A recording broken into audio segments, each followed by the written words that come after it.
Bonjour, je suis Jean-Robert Tikoka. Dans cette capsule vidéo, je me propose de vous entretenir sur les concepts de structure et d'organisation.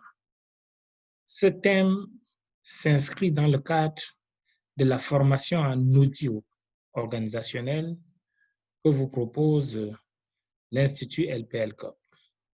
Pour en savoir plus sur l'Institut LPL-COP, nous vous convions à visiter son site internet www.lplcop.org.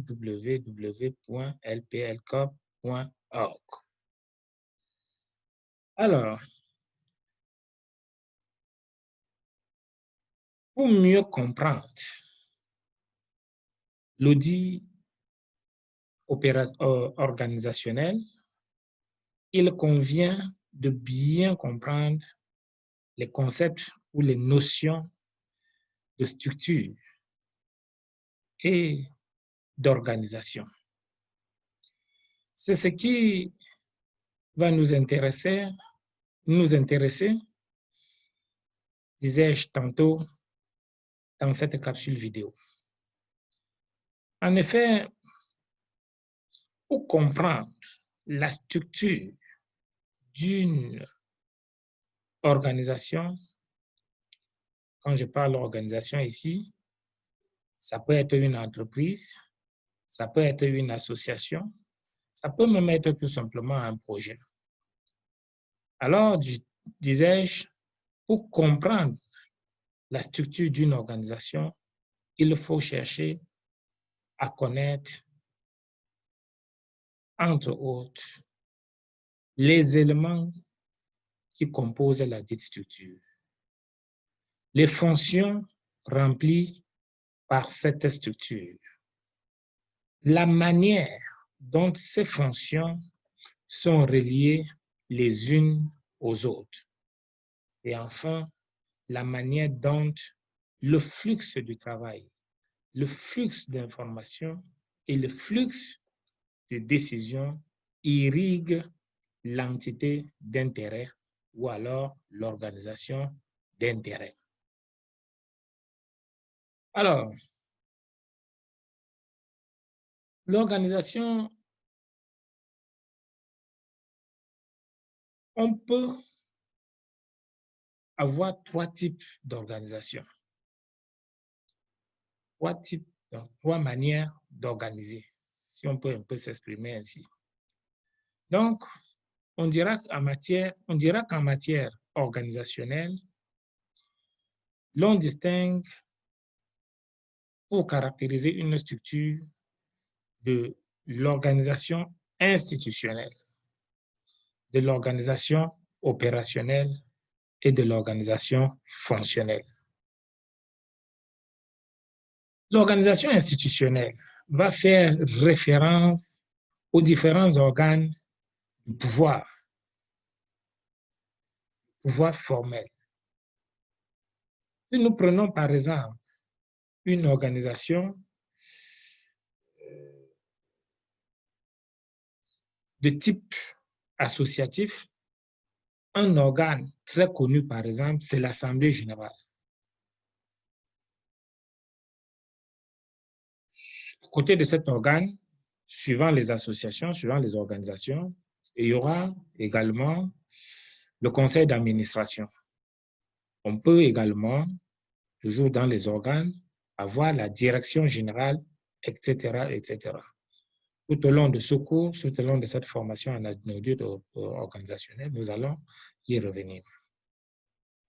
Pour ce qui est de l'organisation opérationnelle, alors, cette organisation a trait quant à elle à l'ensemble des structures permettant de répondre à l'objet de l'entité professionnelle ou alors de l'organisation en question.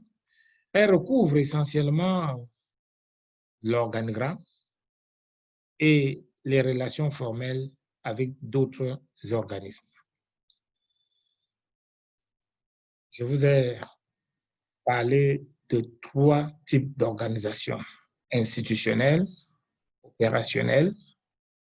Nous en avons déjà dit un ou deux mots sur ce qu'est l'organisation institutionnelle, l'organisation opérationnelle.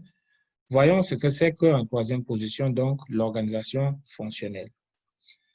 L'organisation fonctionnelle s'intéresse davantage à l'organisation du travail et des responsabilités, à la communication aussi bien interne qu'externe de l'organisation ou tout simplement de l'organisme. Ces différentes formes d'organisation constituent les champs potentiels d'audit organisationnel. Alors, ça voudrait dire quoi? Ça voudrait dire que on va vous dire, on cherche un consultant, un auditeur pour réaliser un audit organisationnel.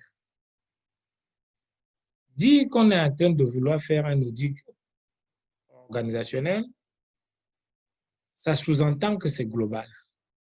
Mais comme tout travail d'audit est précédé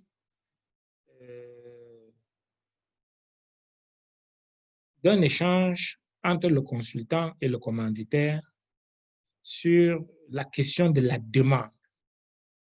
C'est à ce stade-là que le consultant, l'auditeur, doit chercher à bien cerner la demande en échangeant avec le commanditaire, le client. Et au cours de cet échange, il peut ressortir que le travail concernera, par exemple, l'organisation institutionnelle ou alors l'organisation opérationnelle ou alors aussi l'organisation fonctionnelle. Mais ça peut aussi concerner tout ça. Dans tous les cas, il faut déjà pouvoir, n'est-ce pas, désagréger les choses telles que nous venons de le présenter. Autrement dit, un audit organisationnel peut se limiter soit à un travail concentré sur l'organisation institutionnelle, ou opérationnelle, ou fonctionnelle, ou sur l'ensemble. Et la conduite d'un audit opérationnel, qu'est-ce que j'ai dit? D'un audit organisationnel contraint l'auditeur à s'intéresser aussi à la structure d'autorité au sein de l'organisme. Pour cela, l'on va distinguer deux types de structures. Il y a la structure formelle d'un côté et la structure informelle de l'autre. La structure formelle va recouvrir en fait un système d'autorité. L'organigramme permet de la visualiser en montrant la division du travail, le regroupement des postes par unité, le regroupement des unités par service, plus important, ainsi de suite. Alors, la structure informelle, quant à elle, va quant à elle recouvrir les liens spontanés et flexibles établis entre les membres de l'organisation sur la base de sentiments d'intérêt personnel indispensables au fonctionnement de la partie formelle de l'organisation, mais qui sont trop fluides pour être contenus dans le cadre formel. La structure informelle permet en fait d'exécuter nombre de tâches, car tout ne peut être régulé. Elle joue, la structure sociale, la structure informelle, elle joue un rôle social en satisfaisant les besoins des employés. Toutefois, la structure informelle peut avoir aussi un aspect dysfonctionnel en interférant notamment dans l'exécution du travail, ce qui va générer des pertes de temps, des rumeurs, des court-circuitages et bien d'autres incidents. En conclusion, nous disons qu'en matière organisationnelle, nous devons distinguer 3 types d'organisations: institutionnelle, opérationnelle et fonctionnelle. Aussi, toute intervention comme auditeur exige de chercher à bien comprendre ou cerner dès l'étape de l'analyse des demandes le périmètre de l'intervention. Voilà ce que je voulais partager avec vous dans cette capsule vidéo. Merci de votre attention. Si vous avez des questions ou des commentaires, n'hésitez pas de nous faire part.